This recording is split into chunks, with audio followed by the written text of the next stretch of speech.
உமக்கு மேல் ஒருவரும் இல்லையே, எல்லோருக்கும் மேலாக உயர்ந்தவர், உமக்கு மேல் ஒருவரும் இல்லையே. அல்லேலூயா அல்லேலூயா அல்லேலூயா ஆமென். அல்லேலூயா அல்லேலூயா அல்லேலூயா ஆமென். ஒருவரால் சிருஷ்டிக்கப்படாமலே தாமாக என்றென்றும் இருப்பவர். இன்று திருமணமும் குடும்ப வாழ்க்கையும் என்ற ஒரு தலைப்பில் கர்த்தருடைய சித்தத்தின்படி திருமணம் நடந்த அவர்களுடைய குடும்ப வாழ்க்கை எப்படி இருக்கும் என்று சங்கீதம் 128 எழுதியிருக்கிறது. அதை நாம் சற்று கவனிப்போமாக. பாருங்கள், ஏதோ திருமணமும் குடும்ப வாழ்க்கையும் மனிதருடைய கண்டுபிடிப்பு அல்ல. ஏதோ சின்ன பிள்ளைங்க வளர்கிறாங்க, படிக்கிறாங்க, காலேஜுக்கு போகிறாங்க. இப்போல்லாம் ஸ்கூலில் படிக்கிறப்ப லவ் பண்ணுறேன்றாங்க. காலேஜுக்கு போகிறாங்க, வேலைக்கு போகிறதுக்கு முன்னாடியே லவ் பண்ணுறேன்றவங்க ஏகப்பட்ட பேர் இருக்காங்க. வேலைக்கு போன ஒரு பாடு லவ் பண்ணுறது ரொம்ப குறைஞ்சிருதுன்னு நமக்கு தெரியுது. ஏன்னா அப்புறமேலு அநேக காரியங்களை கவனிக்க ஆரம்பிச்சிடுறாங்க. அவங்க சம்பளம் வாங்குகிறாங்களா, சொத்து இருக்குதா, ஜாதி சரியா, அப்புறம் என்னென்னமோ காரியங்களை பார்க்குறாங்க. அப்புறம் அந்த லவ் வர்றதுக்கு வாய்ப்பு ரொம்ப குறைச்சி. இந்த லவ் பண்ணி கல்யாணம் பண்ணிக்கிறவங்களும் இருக்கிறாங்க. பெற்றோர் பார்த்து மாப்பிள்ளை பெண் பார்த்து வைக்கிறதும் இருக்குது. ஆனால் இதெல்லாம் இவங்களா இந்த சமுதாயத்தில் மனிதர்கள் அவங்களா ஒரு ஐடியா பண்ணி கல்யாணம் பண்ணிக்கிறது, குடும்ப வாழ்க்கையை நடத்துறது அப்படின்னு அப்படி இல்லை. ஆதியிலே மனுஷனை படைத்தவர் அவனை ஆணும் பெண்ணுமாக படைத்தார். அந்த படைப்பில் கூட ஒரு விசேஷம் இருக்கிறது. முதலாவது தேவன் தம்முடைய சாயலிலே ரூபத்திலே ஆதாமை படைத்தார்.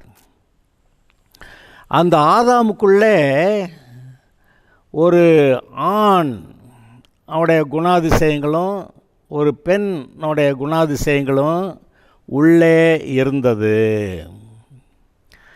பிறகு அந்த ஆதாமுக்கு ஏற்ற துணை இல்லைன்னு சொல்லி அவனுக்கு ஏற்ற துணை உண்டாக்குவேன்னு சொல்லி அவனுடைய விலா எலும்பு ஒன்றை எடுத்து ஒரு பெண்ணாக சிருஷ்டிக்கிறார். பெண்ணாக சிருஷ்டிக்கிறாருன்னா ஏதோ விலா எலும்பு இன்னொரு பொண்ணுங்க அவ்வளவு அப்படி இல்லை. இந்த ஆண்களுடைய குணாதிசயம் எப்படி, பெண்களுடைய குணாதிசயம் எப்படி என்றெல்லாம் நீங்கள் பார்க்கும்போது அந்த ஆதாமுக்குள்ளே ஒரு புருஷனுடைய மனநிலையும் அந்த ஆதாமுக்குள்ளேயே ஒரு ஸ்திரீயோடைய மனநிலையும் இருந்தது. அதை அவனுக்கு ஏற்ற துணையை உண்டாக்குவேன்னு விலா எலும்பு எடுத்து ஒரு ஸ்திரீயை செய்தபோது படைத்தபோது அந்த குணத்தையும் இங்கே கொண்டு வந்துட்டார். அப்போ புருஷர்களுடைய குணம், அவருடைய சரீர அமைப்பு அந்த திடகாத்திரமாக பலசாலியாக இருக்கிறது. ஆனால் அதே சமயத்தில் பெண்கள் ஸ்திரீகள் அவங்க சரீர பிரகாரமாக பலசாலிகள் இல்லை, ஆனால் மனதில் ரொம்ப பலசாலிகளாக இருப்பாங்க. அவங்க ரெண்டு பேரும் சேர்ந்து வாழ்ந்தாதான் ஒரு சமாதானம். அந்த ஆதாம் பார்க்குறான், ஐயோ நம்மக்கிட்டேருந்து என்னமோ போயிடுச்சு அப்படிங்கிறான். அப்போ அவனுக்குள்ளே ஏதோ குறைவு. இந்த ஏவாள் பார்க்குற, நம்ம எங்கே தனியாக உட்காந்துருக்கான், நம்ம ஒட்டுமொத்த சரீரம் அங்கேயில் இருக்குது அப்படின்னு அவளும் ஒரு குறைவை பார்க்கிறாள். அப்போ அவர்களுக்குள்ளே எப்போ ஒரு சமாதானம் ஒரு திருப்தி இருக்குன்னு நினைக்கிறீங்க? ஒரு புருஷனும் ஒரு ஸ்திரீயும் சேர்ந்து கணவன் மனைவியாக ஒருமனப்பட்டவர்களாக வாழும்போது தான் அவர்களுக்குள்ள ஒரு சமாதானம் மட்டுமில்ல ஒரு திருப்தி உண்டாகும். ஏனென்றால் மனுஷனுக்குள்ளேருந்து போன எலும்பு அங்கே ஸ்திரீ ஆகிட்டா, இவ தனியாக உட்காந்துக்கிட்டு இருக்கிறா. அப்போ ரெண்டு பேரும் சேர்ந்தால் தான் ஒரு திருப்தி வருகிறது. அந்த திருப்தியை உண்டாக்கும்படியாக திருமணமும் குடும்ப வாழ்க்கையும் தேவனால் ஏற்படுத்தப்பட்டது. இங்கே என்னமோ லவ் பண்ணேன் கல்யாணம் பண்ணிக்கிட்டேன்றாங்க, பொண்ணு பார்த்து வச்சேன் மாப்பிள்ளை பார்த்து வச்சேன் கல்யாணம் பண்ணிக்கிட்டேன்றாங்க. அப்படி இல்லைங்க. நம்மை சிருஷ்டித்த தேவன் நம்ம இப்படி உண்டாக்கியிருக்கிறார். அப்போ அவர் செய்த காரியம் எல்லாம் சகலமும் கர்த்தருடைய செயல்களை பற்றி என்ன எழுதியிருக்கு? அவர் சகலத்தையும் அதனதன் காலத்திலே நேர்த்தியாய் செய்திருக்கிறார். அப்போ இந்த திருமணமும் குடும்ப வாழ்க்கையும் கூட அவர் நேர்த்தியாய் செய்திருக்கிறார் என்பதை நாம் சற்று கவனிக்க வேண்டும். இது மட்டும் இல்லை, இந்த ரட்சிக்கப்பட்டவர்கள் எல்லாரும் மணவாளனாய் இயேசுவுக்கு மணவாட்டி சபையாக கற்புள்ள கன்னிகையாக தெரிந்து கொள்ளப்பட்டார்கள்னு பைபிள் படித்தவங்களுக்கு தெரியும். இந்த உலகத்து மனுஷருக்கு அது தெரியாது. அப்போ தேவனுடைய குடும்பம்னு சொல்லும்போது, அவருடைய பிள்ளைகள்னு சொல்லும்போது, அவர் தான் பிள்ளைக்கு கல்யாணம் பண்ணி வச்சாருன்னு சொல்லும்போது, அப்புறம் சமுதாயத்தில் எல்லோரும் கல்யாணம் பண்ணி குடும்பமாக தான் வாழணும்னு சொல்லி அவர் ஏற்படுத்தியிருக்கிறாருங்கிற போது அது மிகவும் முக்கியமானதாகி விடுகிறது. இதில் என்ன சொல்லிவிட்டாரு? இதன் நிமித்தம் புருஷன் தன் தகப்பனையும் தாயும் விட்டு பிரிந்து மனைவியோட இசைந்திருப்பான் அப்படின்னு சொல்லிட்டு, இப்படி தேவன் கணவன் மனைவியாக இணைத்த இவர்களை ஒருவனும் பிரிக்க வேண்டாம், தேவன் இணைத்ததை மனுஷன் பிரிக்காதிருப்பானாக அப்படியும் ஒரு வார்த்தையை போட்டு விட்டார். அப்போ இதெல்லாம் ஒரு சமுதாயத்தில் ஏற்படுத்தப்பட்ட அமைப்பு. இது இவங்களாக உண்டாக்கிக்கிட்டது இல்லை. ஆதாம் ஏவாள் இருந்தாங்க, அவங்களுக்கு பிள்ளைக பிறந்தாங்க, அவங்க பிள்ளைக பிறந்தாங்க, அப்புறம் மேலே ஏதோ கல்யாணம் பண்ணிட்டு வாழ்ந்தாங்க. இல்லை, தேவன் ஏற்படுத்திய ஒரு அமைப்பு. அது தேவன் ஏற்படுத்தியதுன்னா உண்மையிலேயே ஒரு பரலோகம் போல் சந்தோஷம் இருக்கும். இப்போவும் கல்யாணம் எதுக்கு? 2 பேரும் சேர்ந்து ஒரு பரலோகம் போல் ஒரு வாழ்க்கையை அனுபவிக்கிறதுக்காக தான் கல்யாணம். கல்யாணம் பண்ணிக்கிட்டு சண்டை போட்டுக்கிட்டு சொத்து தகராறு, நீ ஏன் அந்த ஜாதி, நீ ஏன் இந்த ஜாதி, அப்புறம் எனக்கு இது சரியில்லை அது சரியில்லை, நீ செய்கிறது சரியில்லை, சாம்பார் சரியில்லை, சோறு சரியில்லை, இல்லை நீ ஏன்டா போய் ஒழுங்காக சம்பாதிச்சு வர, இந்த குழப்பமெல்லாம் பண்ணிக்கிட்டு இருக்கிறதுக்காக கர்த்தர் கல்யாணம் பண்ணி வைக்கலை. அவர் கணவனும் மனைவியும் மணவாளனாய் இயேசு மணவாட்டியாகிய சபையோடு கூட எப்படி பரலோகத்தில் இன்பமாய் சந்தோஷமாக இருப்பார்களோ அதுபோல் ஒரு சாயலாக நிழலாக ஒரு வாழ்க்கையை பூமியில் அவருடைய பிள்ளைகள் வாழ்ந்திருக்கிறதுக்கு ஒரு வாய்ப்பு கொடுத்தாரு. அப்போ திருமணமும் குடும்ப வாழ்க்கையும் ஏதோ மனிதனுடைய கண்டுபிடிப்பல்ல, தேவனுடைய நியமங்கள். தேவனுடைய நியமங்களை எப்பெல்லாம் யார் மீறுறாங்களோ அதெல்லாம் அங்கே பிரச்சனை தான். இப்போ நம்முடைய தேசத்தில் சட்டங்கள் இருக்கின்றன, பலவிதமான சட்டங்கள் இருக்கின்றன.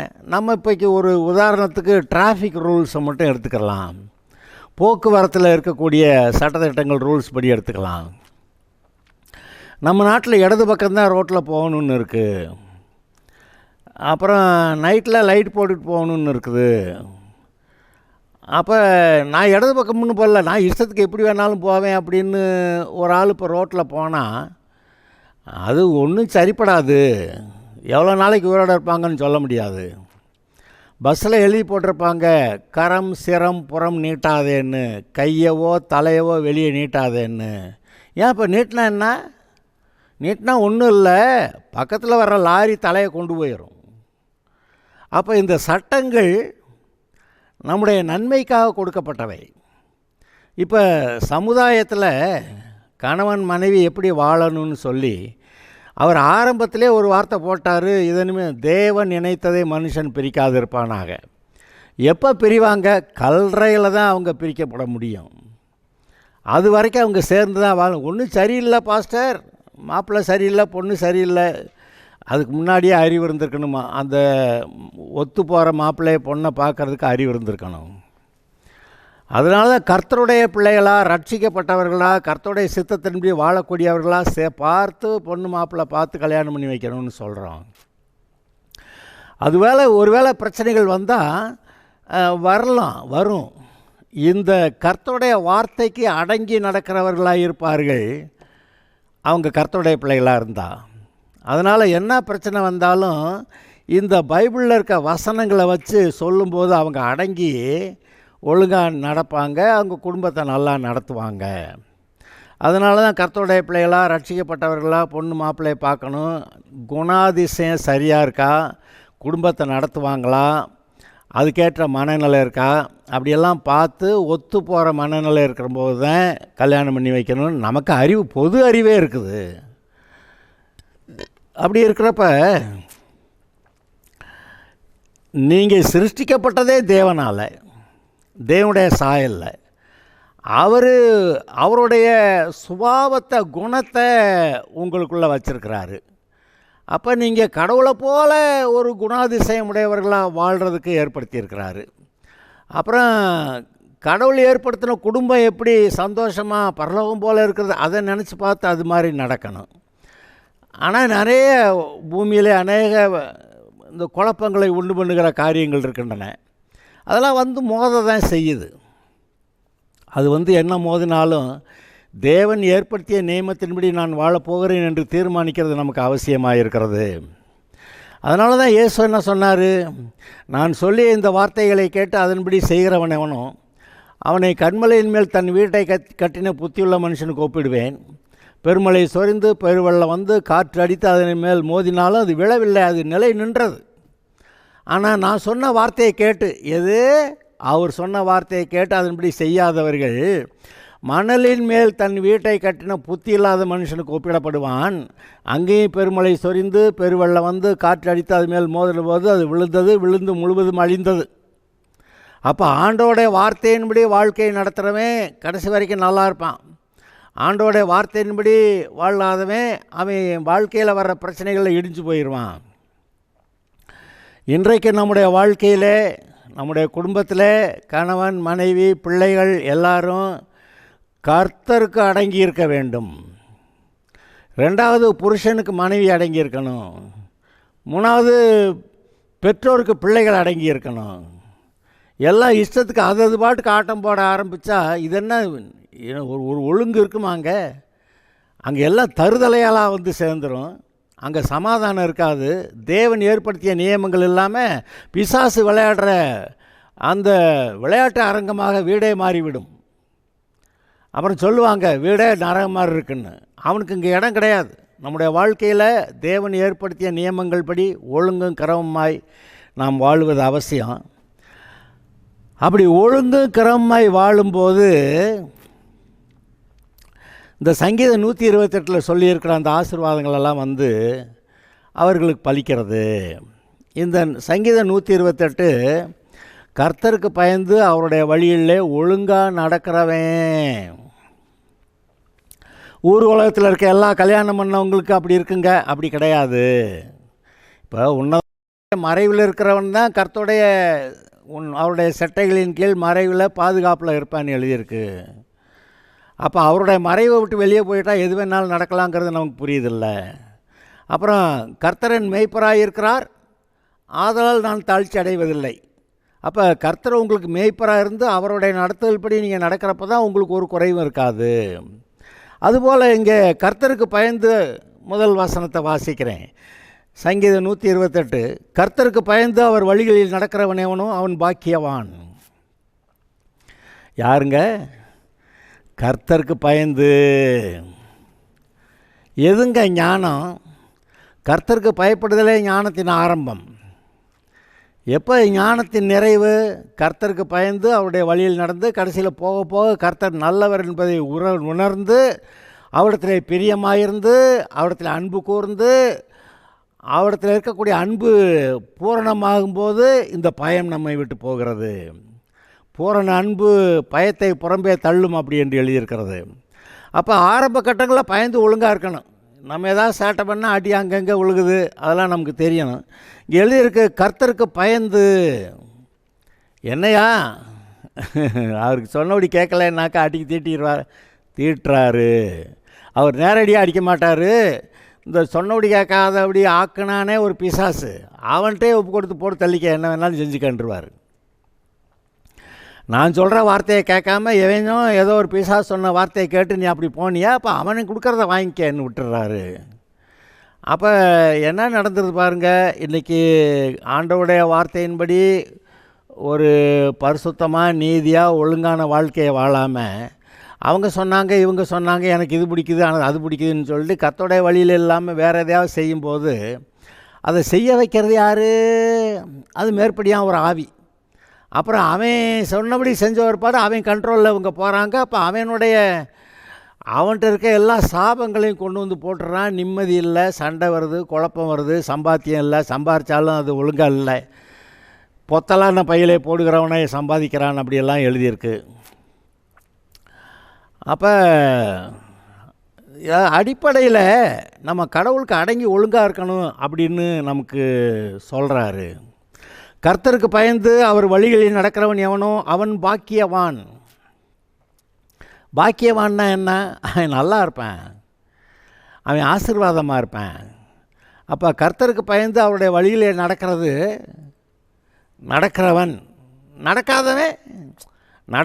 பாக்கியவான். அப்போ கர்த்தருடைய வழியில் நடக்காதவன் அவன் பாக்கியவான் அல்ல. அவன் அந்த யாரோடைய பேச்சை கேட்டு கர்த்தருடைய வழியில் இல்லாமல் வேறு வழியில் போனான்னா அப்புறம் அவன் கொடுக்குறதெல்லாம் வாங்கிட்டு அந்த சாபத்தில் மக்கள் இன்றைக்கி உலகத்தில் மக்கள் சாபங்களில் வாழ்கிறத நீங்கள் பார்க்கலையா? நமக்கு அறிவு வேணும். அவங்கெல்லாம் கர்த்தருக்கு கீழ்ப்படியாமல் அடங்காமல் கர்த்தருக்கு பயப்படாமல் இஷ்டத்துக்கு வாழ்ந்து இப்படியெல்லாம் தங்களுடைய வாழ்க்கையை நாசமாக்கிட்டு இருக்கிறாங்க, நரகம் போகிறாங்க. அதெல்லாம் அப்படி நமக்கு ஆகக்கூடாது. நம்ம ஒழுங்காக இருக்கணுங்கிற அறிவு நமக்கு வேணும். அதைத்தான் சொல்ல வர்றாரு இவர். கர்த்தருக்கு பயந்து அவருடைய வழியில் நடக்கிறவன் எவனோ அவன் பாக்கியவான். உன் கைகளின் பிரயாசத்தை நீ சாப்பிடுவாய், உனக்கு பாக்கியமும் நன்மையும் உண்டாயிருக்கும். கர்த்தருடைய வழியில் நடக்கும்போது அவனுடைய வேலைகளை கர்த்தர் ஆசீர்வதிக்கிறாராம். எந்த ஒரு தொழில் செஞ்சாலும் அதை ஆசீர்வதிக்கிறாராம். அதில் நல்ல வருமானம் வருதான். உன் கைகளின் பிரயாசத்தை நீ சாப்பிடுவாய், உனக்கு பாக்கியமும் நன்மையும் உண்டாயிருக்கும். ஏங்க கையின் பிரயாசத்தை நம்மனா சாப்பிட மாட்டோமா? நிறைய பேர் நிறையா சம்பாதிக்கிறாங்க, ஆனால் சக்கரை வியாதி வந்துடுது, ஒன்றும் சாப்பிட முடியல. நல்லா அழகழகாக பார்க்க டேஸ்ட்டாக நல்ல வாசனையோடு நிறையா பதார்த்தங்களை செஞ்சு அதை வாசனை பிடிச்சிக்க வேண்டியதான். சாப்பிட்டாக்கா சர்க்கரையில் வியாதி அதிகமாகிடுது, என்னமாவது ஆயிடுது. அப்போ கண்ணால் பார்க்குற ஆசீர்வாதம் இருக்குது, அதை சாப்பிட்ற ஆசீர்வாதம் இல்லை. அப்போ உன் கைகளின் பிரயாசத்தை நீ சாப்பிடுவாய், நல்லா சாப்பிட்டு திருப்தியாக சந்தோஷமாக இருப்பேன் அப்படிங்கிறத அது சொல்ல வருது. நல்ல சாப்பாடு சாப்பிடுவேன், டேஸ்ட்டாக சாப்பிடுவேன். டேஸ்ட் இல்லாட்டி சாப்பிடக்கூடாதா? சாப்பிடலாம். ஆனால் நீ டேஸ்ட்டாக சாப்பிட்டு சந்தோஷமாருன்னு சொல்லி நம்ம நாக்கு டேஸ்டெல்லாம் அறியக்கூடிய அளவுக்கு அது தெளிவாக வச்சுருக்கிறாரு. அப்போ நல்லா டேஸ்ட்டாக சாப்பிட்டு நல்லா இருந்தால் ஆண்டவருக்கு நன்றி சொல்லி இப்படி எல்லா நன்மையும் கொடுக்குற கர்த்தருக்கு முன்னாடி பிரியமாக ஸ்தோத்திரம்னு சொல்லி அவருக்கு பிரியமாக வாழ்க்கையை வாழ்கிறது தான் கர்த்தர் விரும்புகிறாரு. நாம் அப்படி இருக்கணும். இப்போ ஒரு வேளை அப்படி இல்லாதவங்க இப்போல்லாம் நீங்கள் உங்களை சரி பண்ணலாம். கர்த்தருக்கு பயந்தால் அது மனசாட்சியில் தெரியும். அவருக்கு பயந்து ஒழுங்காக இருக்கிறதா அல்ல அவர் ஒன்று சொல்ல நம்ம ஒன்று இஷ்டத்துக்கு ஏதாவது செஞ்சுக்கிட்டு இருக்கோமா அப்படின்னு நம்ம மனசாட்சிக்குள்ளே நம்முடைய இருதயத்துக்குள்ளே தெரியும்.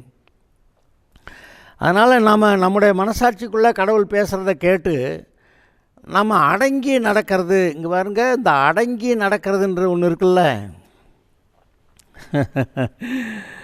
ரொம்ப கஷ்டம். நிறைய பேருக்கு அடங்கி இருக்கு. அது எப்படி?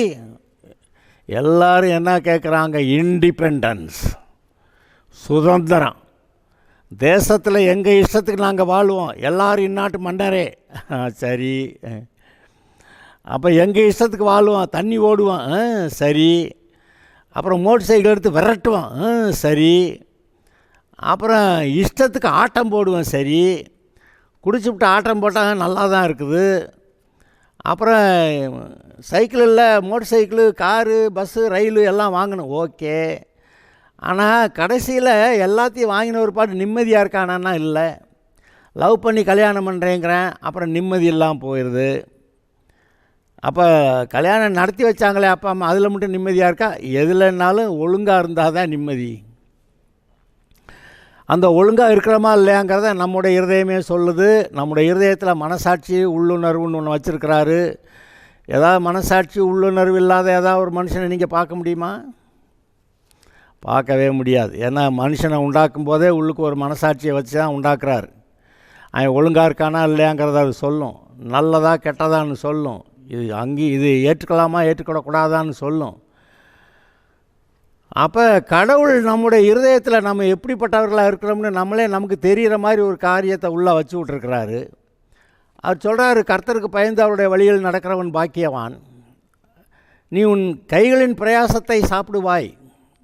வேலை செஞ்சு சம்பாதிக்கிற காசை வச்சு நீ நல்லா சாப்பிடுவ, திருப்தியாக சாப்பிடுவ. உனக்கு பாக்கியமும் நன்மையும் உண்டாயிருக்கும். நீ சம்பாதிக்கிற காசை வச்சு பாக்கியம்னா ஆசீர்வாதம். பாக்கியமும் நன்மையும் உண்டாயிருக்கும். ஆசீர்வாதமும் மற்ற நன்மையான எல்லா காரியங்களும் உங்கள்கிட்ட இருக்கும் அப்படின்னு சொல்ல வர்றாரு. யார்? கர்த்தருக்கு பயந்து அவருடைய வழியில் நடக்கிறவன். அவருடைய வழிகள் என்ன? நல்ல வழிகள், பரிசுத்தமான வழிகள், நீதியான வழிகள். கர்த்தர் நல்லவர்.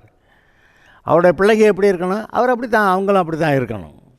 இப்போ எந்த குடும்பத்துலேயுமே பெற்றோர் மாதிரி பிள்ளைங்க இருக்கணும்னு அவங்க எதிர்பார்ப்பாங்க.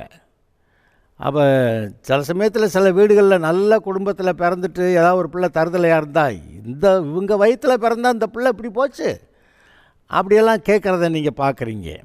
அப்போ கடவுள் தன்னுடைய பிள்ளைங்க ஒழுங்காக இருக்கணும்னு எதிர்பார்க்குறதுல ஒன்றும் ஆச்சரியம் ஒன்றும் இல்லையே. அப்படி கர்த்தருக்கு பயந்து அவர் வழியில் நடக்கிறவனவனோ அவன் பாக்கியவான்.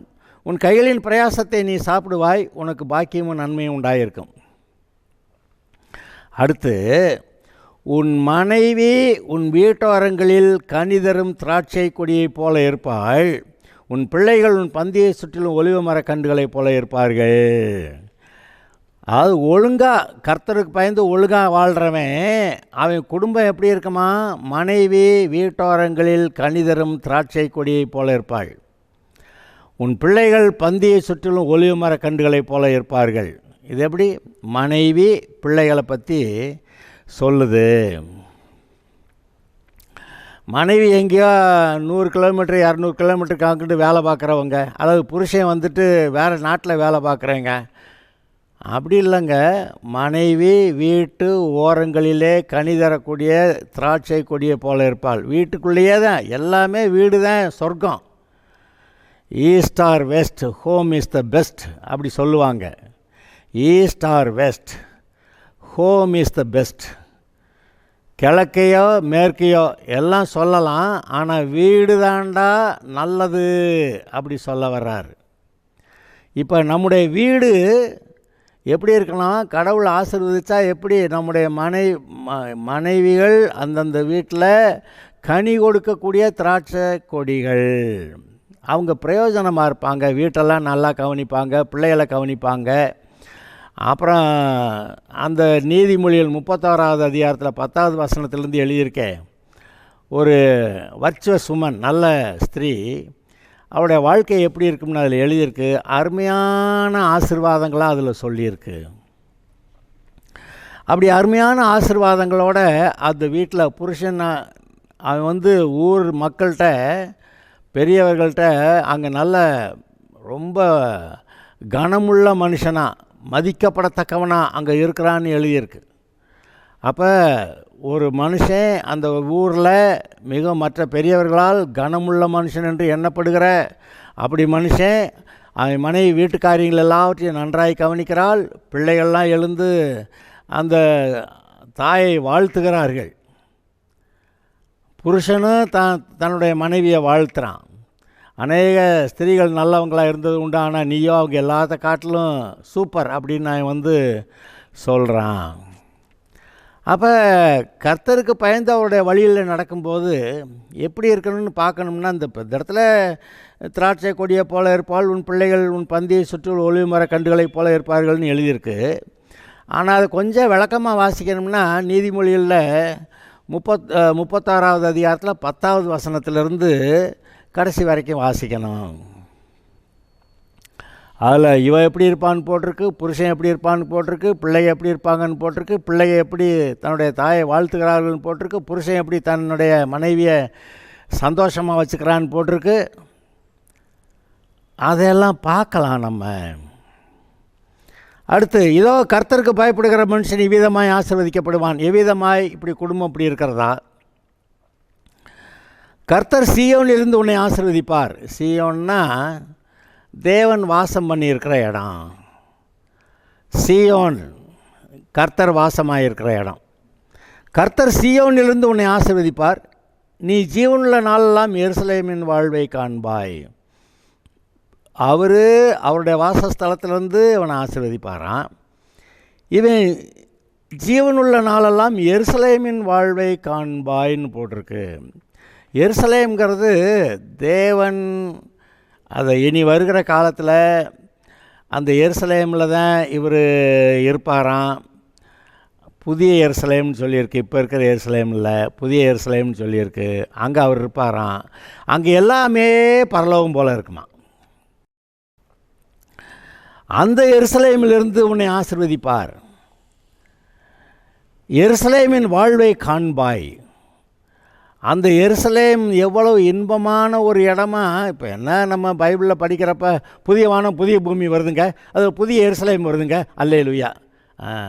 அது புதிய எருசலேம் எப்படி இருக்குன்னு முதல்ல கொஞ்சம் யோசித்து பாருங்கள். பரலோகம் போல் இருக்கும். ஏன்னா அவரே இங்கே வந்துடுறார். அவரே பூமியில் இஸ்ரவேல் தேசத்துக்கு வந்துடுறாரு. 1000 வருஷ அரசாட்சி நடத்துகிறாரு. அதுக்கப்புறம் புதிய வானம் புதிய பூமிங்கிறாரு. இந்த பூமியில் கர்த்தர் இங்கே இருக்கிறாரு. அவர் இங்கே இருக்கிறாருங்க. அவர் இருக்கிற இடம் தாங்க பரலோகம். அப்போ ஒரு பரலோகம் போன்ற ஒரு வாழ்க்கை, எருசலேமின் வாழ்வை காண்பாய்னா பரலோகம் போல் வாழ்வை நீ காண்பாய், அனுபவிப்பாய். கர்த்தர் அதை உனக்கு உண்டாக்குவார். நீ அதை பெற்றுக்கொள்வாய். இன்பமாயிருப்பாய், சந்தோஷமாயிருப்பாய், மகிழ்ச்சியாயிருப்பாய், களி கூறுவாய். ஆண்டவருக்கு நன்றி சொல்லி ஆடி பாடி சந்தோஷமாய் வாழுகிற ஒரு வாழ்க்கையை கர்த்தர் கொடுக்குறார். யாருக்கு? கர்த்தருக்கு பயந்தவருடைய வழியில் நடக்கிறவனுக்கு. இங்கே எல்லாம் தாறுமாறாக இஷ்டத்துக்கு எனக்கு இது வேணும் அது வேணும்னு கர்த்தருக்கு பிரியமில்லாத எவ்வளோ காரியங்களை செஞ்சுக்கிட்டு ஒரு ஒழுங்கு இல்லாத, ஒரு டிசிப்ளின் இல்லாத வாழ்க்கையை வாழ்கிறவங்க எப்படி நல்லா வாழ முடியும்? ஒழுங்காக நிதானமாக ஒழுங்கான ஸ்பீடில் அந்த ரோடு ரூல்ஸ் எல்லாம் ஃபாலோ பண்ணி ஒழுங்காக போகணுன்னா, இல்லை நான் இப்படி போவேன் அப்படி போவேன், உனக்கு என்னையா? ஹெல்மெட்டு போட்டுட்டு வரணும்னு சட்டம் இருக்குது. அவன் மோட்டர் சைக்கிளில் வர என் இஷ்டம், ஹெல்மெட் போடுறனா இல்லையாங்கிறது. நான் அப்படி செத்து விழுந்தா நான் போகிறேன், உனக்கு என்னையா கவலை அப்படின்னு அவன் போலீஸ்காரரை விரட்டிக்கிட்டு இருக்கிறேன். இவங்க தேர்வாங்கன்னு நினைக்கிறீங்க? அப்புறமேல நல்லா கும்மாங்குத்து குத்தி அவனை உட்கார வச்சு, ஏன்டா நீ இப்படியெல்லாம் பேசுவியான்னு கேட்டு ஸ்டேஷனில் கொண்டு போய் உட்கார வச்சு, நீ அடங்கியிருக்க மாட்டியான்னு கேட்டு அங்கே அப்படி சாத்தின ஒருபாடு தான் அடங்குறாங்க. ஏன் அதை முதல்ல அடங்கியிருக்கலாம்ல? ரூல் படி ஹெல்மெட் போட்டு போகணும், ரூல்ஸ் என்னவோ நான் ஃபாலோ பண்ணுவேன், சட்டத்துக்கு கீழ்ப்படிஞ்சிருப்பேன் அப்படின்னு சொல்லிட்டா, சட்டத்தை கீழ்ப்படிஞ்சிருக்கிறவனுக்கு விரோதமாக என்ன காரியங்க உலகத்தில் இருக்குது? அன்புக்கு விரோதமான காரியம் எதுவுமே இல்லை. தேவன் அன்பாகவே இருக்கிறார். நீ அவருடைய சாயல் ரூபத்தில் இருக்க, நீ அன்பினால் உன்னோட வாழ்க்கையை வாழு அப்படின்னு சொல்கிறாரு. இதுக்கு விரோதமான எந்த ஒரு நியமமும் பூமியில் கிடையாது. கர்த்தர் சீயோனிலிருந்து உன்னை ஆசீர்வதிப்பார். நீ ஜீவனுள்ள நாளெல்லாம் எருசலேமின் வாழ்வை காண்பாய். பரலோக சந்தோஷத்தை நீ அனுபவிப்பாய்ங்கிறாரு. உன் பிள்ளைகளின் பிள்ளைகளையும் இஸ்ரவேலுக்கு உண்டாகும் சமாதானத்தையும் காண்பாய். நீ பிள்ளைகளுடைய பிள்ளைகள் காண்பாயா, இஸ்ரவேலுக்கு உண்டாகும் சமாதானத்தையும் காண்பாய். இன்றைக்கி உலகத்தில் மக்களுக்கு சமாதானம் இல்லாமல் எப்படி ஆடி அலைகிறாங்க பாருங்க. சமாதானத்தை தேடி. அந்த சமாதானம் கர்த்தர்கிட்ட இருக்குது, நம்ம கர்த்தர்கிட்ட அடங்கி இருக்கிறதுல இருக்குது. சும்மா என் இஷ்டத்துக்கு நான் வாழ்வேன்னா அப்புறம் சமாதானமெல்லாம் கிடையாது, நிம்மதியெல்லாம் கிடையாது. இந்த இயேசுநாதர் சொல்கிறார், நீ என்கிட்ட வா, பழைய பாவத்தெல்லாம் மன்னிக்கிறேன், இனிமேல் நீ என் பிள்ளையா இரு, ஒழுங்கா இரு, அது டிசிப்ளினோட இரு அப்படி சொல்கிறாரு. அப்படி ஒழுங்காக இருந்தால் நம்ம நல்லா இருப்போம்னு சொல்கிறாரு. இருக்கலாமா? இப்படி கர்த்தருக்கு பயந்து அவருடைய வழியில் நடக்கிறவன் எவனோ அவன் பாக்கியவான். உன் கைகளின் பிரயாசத்தை நீ சாப்பிடுவாய், உனக்கு பாக்கியமும் நன்மையும் உண்டாயிருக்கும். உன் மனைவி உன் வீட்டாரங்களில் கனிதரும் திராட்சை கொடியைப் போல இருப்பாள். உன் பிள்ளைகள் உன் பந்தியை சுற்றிலும் ஒலிவமர கன்றுகளைப் போல இருப்பார்கள். இதோ கர்த்தருக்கு பயப்படுகிற மனுஷனை விதமாய் ஆசீர்வதிக்கப்படுவான். கர்த்தர் சீயோனிலிருந்து உன்னை ஆசீர்வதிப்பார். நீ ஜீவனுள்ள நாளெல்லாம் எருசலேமின் வாழ்வை காண்பாய். உன் பிள்ளைகளின் பிள்ளைகளையும் இஸ்ரவேலுக்கு உண்டாகும் சமாதானத்தையும் காண்பாய். அல்லேலூயா. ஆண்டவருக்கு பயந்து ஒழுங்காக நடக்கலாமா? நல்லா இருப்பீங்க. கர்த்தர் ஆசீர்வதிப்பார். Okay, God bless you.